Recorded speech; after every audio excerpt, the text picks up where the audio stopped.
have powers.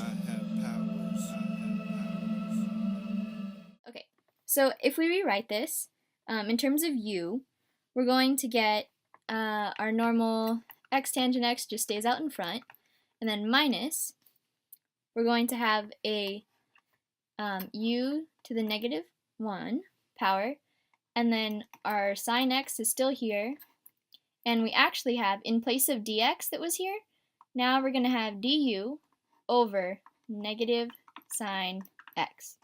Okay, because before, just to go back, so du equaled negative sine x dx, right? So to get dx by itself, you just divide by negative sine x on both sides, okay? It's just, you just work it like a normal equation, just with your du and dx. So that's why I plugged this in for the dx spot. And as you can see, the sine x's conveniently cancel. And then there's a negative here as well, which cancels with the negative in front of the integral, right? So these actually turn into positives. So then from here, it's kind of simple.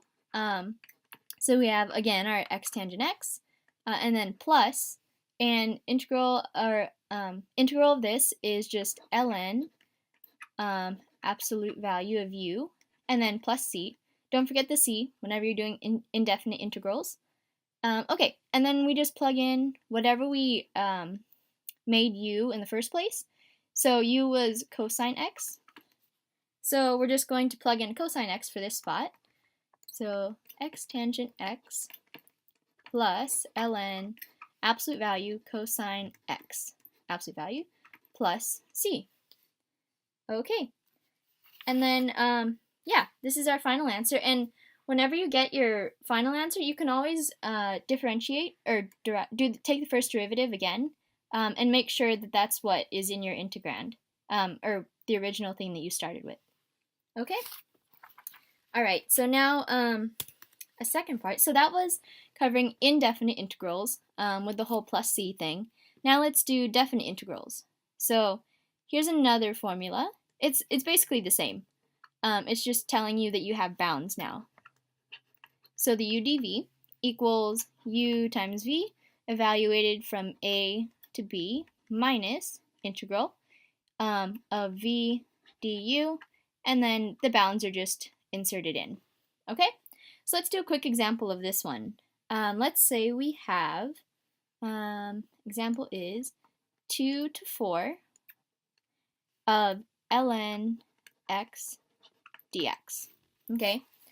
So in this case, you kind of don't really see two functions, right? You only see the ln x, and that's pretty much it. But it is useful in some cases to write, even if you have only one function, in this case, then you can make your u that function, okay? And your dv could technically equal 1 dx, right? Because there's like an imaginary 1 in the front here. So anyways, you'll see how this comes into play. So then when we evaluate du, we get 1 over x dx, right? First derivative of ln x is 1 over x. And then for our v, so we're going backwards, and if we integrate that, then we just get x. Okay? So then we plug it into our formula, and we get, let's see. So we're going to have x, u times v. So ln x times x, or it looks nicer this way and less confusing. That's an ln. X ln x, evaluated from 2 to 4, because those are the bounds that I gave you, minus, and then we're going to integrate from 2 to 4, v du. So then v is x, and du is 1 over x dx, right? And then,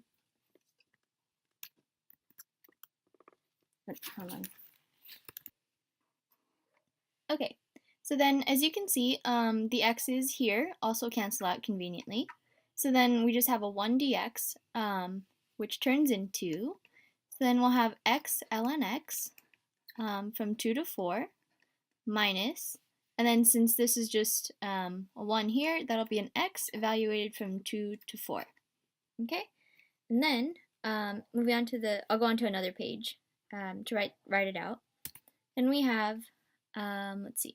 So this will actually be an x ln x, we can consolidate, minus x, 2 to 4, since it's the same bounds. And then this becomes a 4 ln 4 minus 4 minus a 2 ln 2 minus 2. Okay? And then the final answer here, I'm not going to go through all the math, but this is ln 64 minus 2. Okay? All right. Play with my emotions.